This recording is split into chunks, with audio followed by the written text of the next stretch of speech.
Hai Gramet, salam inspirasi. Perkenalkan, saya Reska Nespandela, saat ini bekerja di Gramedia Cilacap sebagai asisten manajer.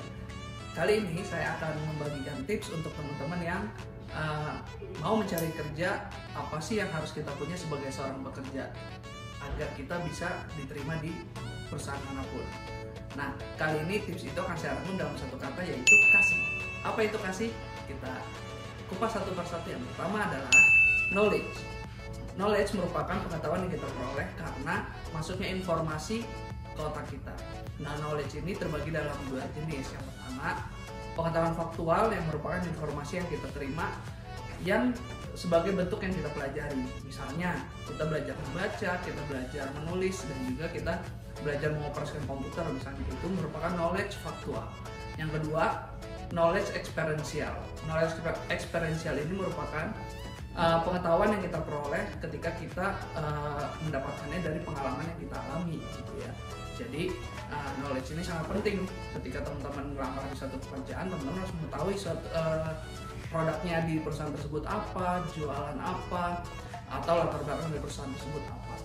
Nah, knowledge ini akan menjadikan kekuatan kita karena ada istilah knowledge is power. Tapi bagaimana knowledge itu menjadi satu kekuatan? Yaitu knowledge yang harus membuahkan suatu hasil. Kalau knowledge-nya hanya kita pendam sendiri, nggak membuahkan suatu hasil, yaitu knowledge-nya nggak akan menjadi kekuatan baik untuk diri kita maupun untuk perusahaan kita. Jadi ingat, knowledge ini harus kita realisasikan menjadi satu bentuk action yang membuahkan hasil untuk perusahaan kita. Nah, yang kedua yaitu attitude. Attitude itu merupakan kecenderungan sikap yang merupakan refleksi dari filter nilai seseorang. Nah, attitude ini sangat mempengaruhi cocok tidaknya seseorang itu bekerja di suatu pekerjaan. Karena tadi kalau misalnya knowledge itu bisa kita pelajarin, kita bisa dapat dari pengalaman, tapi attitude ini merupakan bawaan dari diri kita. Sehingga attitude ini biasanya lebih menentukan dan lebih berperan penting ketika kita melamar suatu pekerjaan.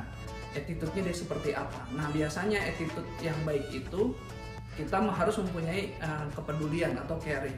Nah, ketika orang mempunyai kepedulian, ciri-cirinya adalah dia sama orang tuh komunikasinya baik, gitu ya. Nah, ini ada tips nih, misalnya teman-teman bekerja di dunia retail, bagaimana good attitude untuk service itu yang mencerminkan kepedulian antara lain adalah ketika kita bertemu customer jangan lupa menyapa atau biasa disebut dengan welcome them. Bagaimana sapaannya tergantung di perusahaan teman-teman, misalnya kayak di Gramedia ya, di Gramedia itu ada salam inspirasi. Nah, kalau misalnya di perusahaan retail lain mungkin ada yang berbeda gitu ya.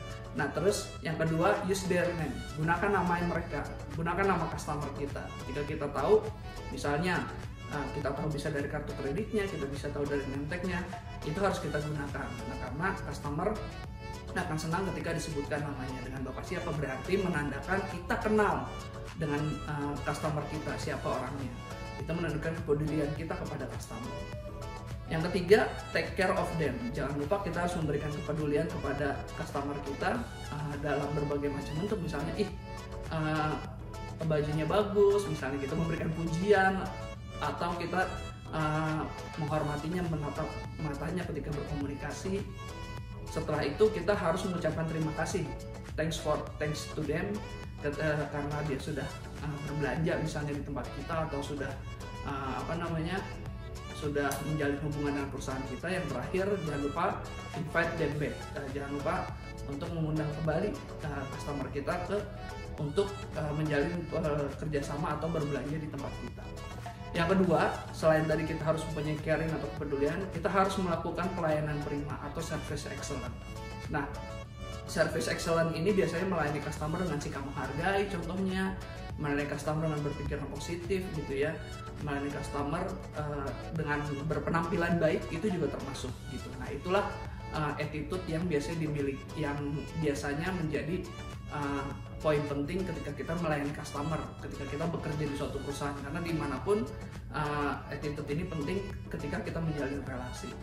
Yang ketiga merupakan skill. Skill ini merupakan suatu keahlian atau cara melakukan sesuatu yang didapatkan biasanya dapat transferan dari orang lain, gitu ya, dari satu individu ke individu lain. Misalnya kita punya skill untuk mengemudi. Nah itu biasanya kan kita nggak langsung toto bisa gitu, tapi kita pasti diajarin dulu sama orang lain gitu ya. Kita belajar dulu. Nah kunci dari kita punya skill itu yaitu adalah satu, melakukan praktek, yang kedua melakukan pengulangan. Ketika teman-teman sudah melakukan prakteknya lalu dilakukan berulang-ulang, nanti teman-teman akan mendapatkan skill tersebut. Contohnya tadi ya, skill mengemudi. Nah ketika teman-teman sudah melakukan dua kunci tadi, praktek dan juga pengulangan, nanti teman-teman akan bisa mempunyai skill tersebut. Jadi bisa bawa mobil misalnya. Nah yang terakhir bukan tujuannya bukan cuma sekedar bisa, tapi juga harus benar. Ketika kita punya skill harus melakukannya dengan benar. Banyak orang yang bisa misalnya bawa mobil, banyak orang yang bisa bawa motor, atau banyak orang yang bisa masak, tapi benar nggak caranya? Nah itu adalah pembeda ketika teman-teman mempunyai skill dibandingkan orang-orang lain. Banyak orang yang bisa, tapi belum tentu banyak orang yang benar. Contohnya ketika seseorang tadi bisa bawa mobil, tapi dia tidak mengetahui rambu-rambunya karena SIM-nya nembak misalnya, nah itu kan dia belum tentu benar dalam mengemudi. Nah teman-teman, kunci dari skill tadi adalah bisa dan juga benar. Lalu yang keempat ada integrity. Integrity ini merupakan suatu bentuk konsistensi dalam bertindak sesuai dengan nilai-nilai kebijakan organisasi ya, misal kerja dimanapun, atau dengan kode etik profesinya misalnya ya, dalam keadaan yang sulit atau keadaan apapun kita tuh harus bertindak sesuai dengan integritas yang baik. Jadi padunya kata dengan perbuatan. Jadi kita ngomongnya apa, berbuatnya juga seperti itu. Nah unsur-unsur integritas ini antara lain adalah pertama, kejujuran. Jadi orang yang punya integritas itu pasti harus jujur. Yang kedua, punya usaha untuk menjadikan suatu hal itu menjadi menjadi sempurna gitu ya. Dan yang ketiga, mempunyai karakter yang bagus. Kunci dari orang itu punya integritas adalah ketika seseorang itu respect terhadap tiga hal.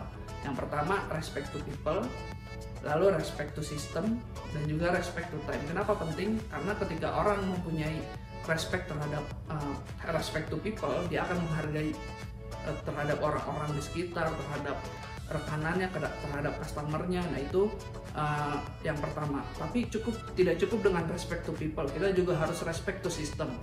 Respect to system ini misalnya dimanapun kita bekerja pasti ada SOP-nya, ada aturannya. Nah itu yang harus kita hargai.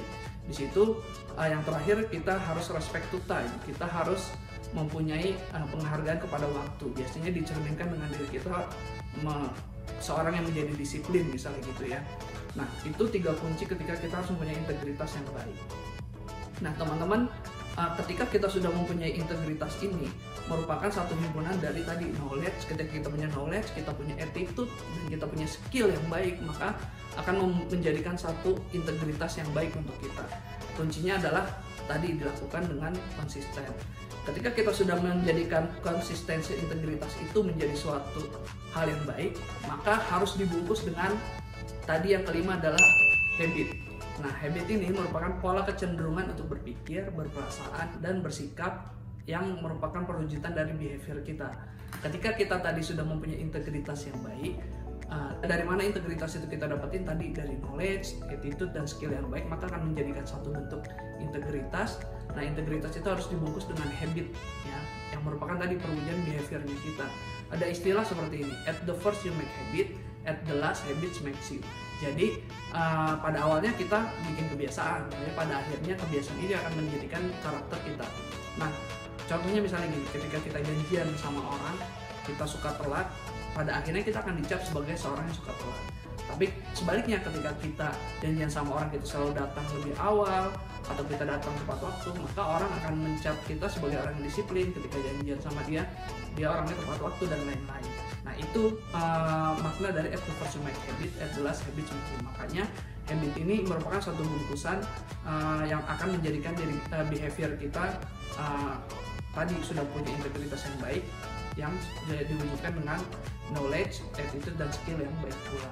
Nah itu tadi merupakan hal-hal yang harus teman-teman miliki untuk dapat bekerja di industri manapun gitu ya. Nah kalau teman-teman mau punyai 5 hal tadi, kasih tadi, tapi sekarang teman-teman masih belum punya, misalnya saya knowledge-nya baik tapi attitude-nya masih kurang, saya punya attitude yang baik tapi saya punya knowledge yang kurang, atau hal-hal lainnya, teman-teman bisa dapatkan itu semua dengan ikut Akademi Retail Gramedia. Kepoin aja di Instagramnya Akademi Retail Gramedia, karena di situ akan diberikan berbagai macam pelajaran mengenai knowledge, attitude, skill, integrity, dan juga membentuk habit kita yang baik. Mulai dari groomingnya, attitude kita bersikap, bagaimana kita punya skill berjualan, bagaimana kita punya pengetahuan yang didapatkan kita dari ditempatkan magang-magang di Gramedia lain manapun. Yuk kepoin aja di Instagramnya Akademi Retail Gramedia. Oke Gramet, sampai di sini dulu. Sampai ketemu di episode berikutnya. Salam inspirasi.